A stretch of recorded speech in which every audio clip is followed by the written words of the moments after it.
بسم الله الرحمن الرحيم. سلام الله عليكم ورحمة الله تعالى وبركاته. داود الكسو دوادا وربحين كسابسان فنان لشيغي إنو أفلقادي نبينا نحريسي نبتقولي كركي ساعاتي وحكم دل أهل قردي.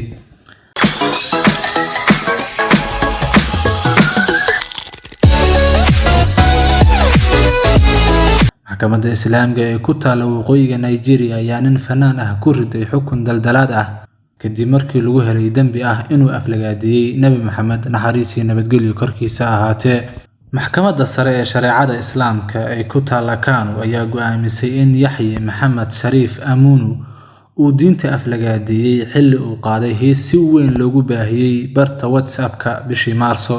fanaankan oo 22 sano jir ayaa haatan xiran waxa uuna xukunka ka qaadan karaa racfaan waxaana la sheegay in fanaanku uu dhuumaaleysi ku jiray tan iyo markii uu qaaday heestaas.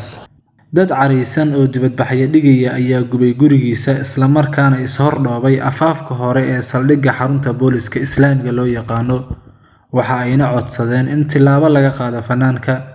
dadka dhaleeceeyay heestiisa ayaa sheegay inay tahay mid aflagaadeynayso diinta islaamka xitaa uu nin imaam ka sare mariyay xabiibkeena sallallahu alayhi wasallam.